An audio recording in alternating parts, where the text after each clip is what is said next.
Assalamualaikum warahmatullahi wabarakatuh. Kembali lagi dengan saya Muhammad Ervan dari Teknik Elektro Universitas Widitama.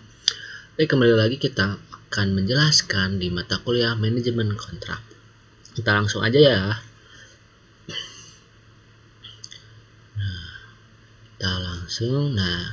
Kita akan membahas perbedaan kontrak konstruksi dan kontrak umum. Nah, dari aspeknya itu ada dari sifat pekerjaan. Nah, kalau sifat pekerjaan, kontrak konstruksi melibatkan pembangunan fisik dengan standar teknis ketat dan kompleksitas tinggi. Kalau dari kontrak umum, biasanya berupa jasa atau barang yang lebih sederhana, tidak melibatkan fisik skala besar. Kalau dari aspek durasi kontrak konstruksi cenderung jangka panjang dengan berbagai tahap pekerjaan berurutan. Dari kontrak umum bisa bersifat jangka pendek atau transaksi satu kali saja. Nah, resikonya nih, kontrak konstruksi tinggi banget nih resikonya. Misal cuaca, perubahan desain, tenaga kerja, kondisi lahan. Nah, dari kontrak umum umumnya lebih rendah resikonya dan lebih mudah diprediksi. Dari aspek dokumen pendukung, kontrak konstruksi memerlukan gambar teknis, spesifikasi, RAB, jaminan asuransi, dan lain-lain. Kalau dari kontrak umum, tidak selalu memerlukan dokumen teknis kompleks ini. Nah, aspek sanksinya, kontrak konstruksi meliputi denda keterlambatan, jaminan pemeliharaan, retensi pembayaran. Kalau dari kontrak umum, biasanya hanya penalti atau denda sederhana atas pelanggarannya. Seperti itu. Oke, lanjut. Rekomendasi kontrak konstruksi. Nah, memastikan kontrak yang kuat dan mencegah masalah. Untuk memastikan kontrak konstruksi efektif dan meminimalkan resiko, ada beberapa rekomendasi penting. Yang pertama, gunakan bantuan profesional. Selalu konsultasikan dengan ahli hukum, insinyur, dan tim keuangan. Keahlian mereka sangat vital dalam penyusunan kontrak yang komprehensif dan sesuai standar. Yang kedua, pastikan klausul jelas dan detail. Hindari setiap ambiguitas dan ketidakjelasan. Setiap klausul harus rinci untuk mencegah potensi sengketa di masa yang akan datang. Yang ketiga, ada evaluasi dan negosiasi. Sebelumnya tanda tangan, semua pihak harus memahami dan menyetujui setiap isi kontraknya. Proses negosiasi yang matang sangat krusial. Yang keempat, ada mekanisme penyelesaian sengketa efektif. Nah, siapkan jalur jelas jika sengketa terjadi. Gunakan mediasi atau arbitrase sebagai alternatif sebelum menempuh jalur litigasi di pengadilan. Dan yang terakhir, dokumen pendukung harus lengkap nih. Pastikan semua lampiran ada dan detail, seperti gambar teknisnya, spesifikasinya yang akan digunakan, RAB yang akan digunakan, jadwal kerja, dan jaminan. Dan dokumen-dokumen ini adalah revisi yang teknis yang akan mengikat. Oke, lanjut. Nah, pengertian manajemen kontrak konstruksi. Pengelolaan proyek dari awal hingga akhir. Manajemen kontrak konstruksi adalah proses pengelolaan komprehensif yang mencakup seluruh siklus hidup kontrak. Ini dimulai dari perencanaan, berlanjut ke pelaksanaan, hingga penyelesaian proyek konstruksi. Tujuan utamanya adalah memastikan bahwa semua pihak, terutama pemilik proyek dan kontraktor, harus mematuhi setiap syaratnya dan ketentuan yang disepakati dalam kontrak.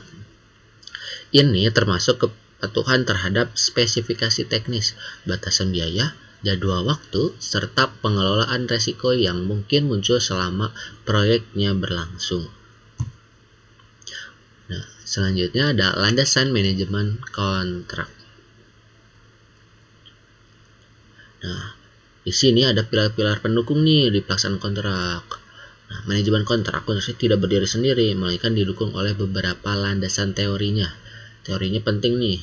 Yang pertama, ada teori manajemen project atau project management theory, mengacu pada prinsip-prinsip dasar seperti perencanaan, perorganisasian, pelaksanaan, pengendalian, dan penyelesaian proses secara efisien. Ini sering didasarkan pada panduan PMBOK PMBOK atau Project Management Body of Knowledge yang mencakup berbagai aspek seperti lingkup, jadwal, biaya, mutu, dan resiko. Nah, yang kedua ada teori hukum kontrak atau contract law. Nah, ini adalah dasar hukum yang mengatur hak dan kewajiban para pihaknya. Di Indonesia, ini diatur dalam Undang-Undang Nomor 2 Tahun 2017 tentang jasa kontraksi, Perpres Nomor 16 Tahun 2012 tentang pengadaan barang atau jasa pemerintah, dan Kitab Undang-Undang Hukum Perdata atau KUH Perdata. Dan yang terakhir ada teori resiko dan pengelolaannya atau risk management theory. Manajemen kontrak harus secara proaktif mengidentifikasi dan memitigasi berbagai resiko seperti resiko keuangan, teknis, dan hukum. Identifikasi dan strategi mitigasi ini harus dilakukan dari awal hingga akhir proyek untuk meminimalkan dampak negatif. Oke, lanjut. Nah, ada tahapan pelaksanaan manajemen kontrak. Di bagian pertama ini ada fase perencanaan kontrak. Manajemen kontrak dimulai di jauh hari sebelum proyek fisik dimulai. Fase ini sangat krusial nih. Yang pertama ada identifikasi kebutuhan proyek. Kita harus menentukan secara jelas ruang lingkupnya, anggarannya, dan sumber daya yang akan diperlukan. Apa yang ingin dicapai dari proyek ini? Nah, pemilihan jenis kontrak. Pilih jenis kontrak yang paling sesuai dengan karakteristik proyeknya. Misalnya ada lump sum kan, harga satuan, cost plus, atau turnkey. Pilihan ini akan mempengaruhi pengelolaan resiko dan pembayarannya.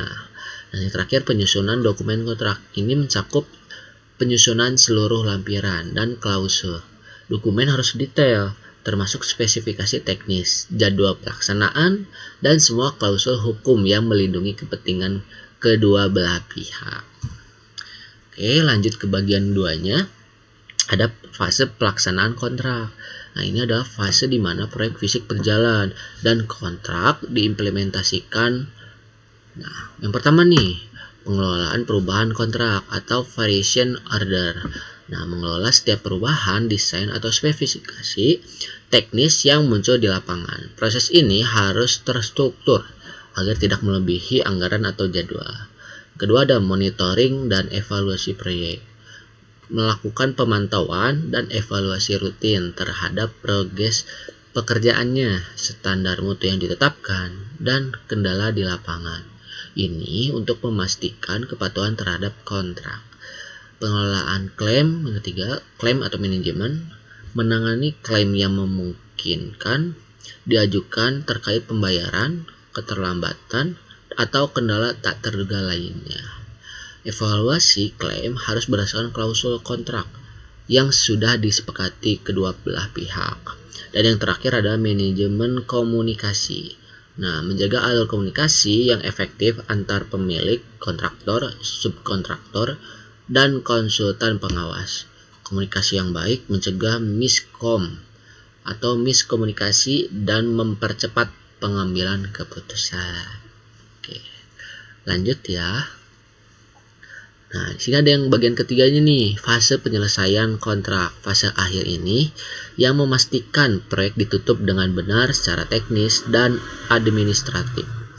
Nah, yang pertama ada finalisasi pekerjaan dan serah terima proyek atau handover. Memastikan semua pekerjaan telah selesai sesuai kontrak dan melakukan serah terima resmi kepada pemilik. Ini menandai berakhirnya pekerjaan konstruksi. Penyelesaian administrasi kontrak meliputi pembayaran akhir kepada kontraktor dan penyelesaian semua isu administratif atau sengketa yang masih tertunda hingga tuntas. Dan yang terakhir, evaluasi proyek. Melakukan evaluasi menyeluruh terhadap kinerja proyek, termasuk keberhasilan manajemen kontrak. Hasil evaluasi ini penting sebagai pembelajaran untuk perbaikan sistem manajemen kontrak pada proyek-proyek berikutnya. Oke, lanjut. Nah, ini ada contohnya nih penerapan manajemen kontrak. Contohnya nih kita dari jalan tol hingga gedung perkantoran. Nah, kita lihat contohnya proyek pembangunan jalan tol, sebuah Proyek jalan tol menggunakan kontrak design and build dengan sistem lamsam.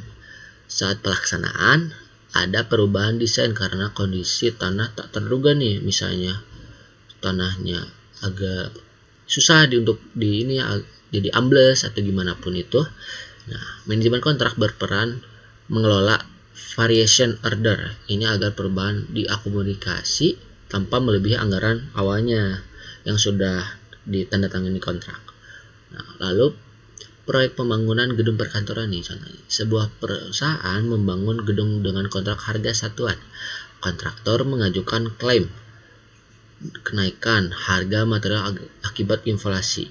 Manajemen kontrak bertugas mengkaji sah klaimnya tersebut berdasarkan klausul eklasi harga dalam kontrak, lalu memfasilitasi negosiasi untuk penyelesaiannya.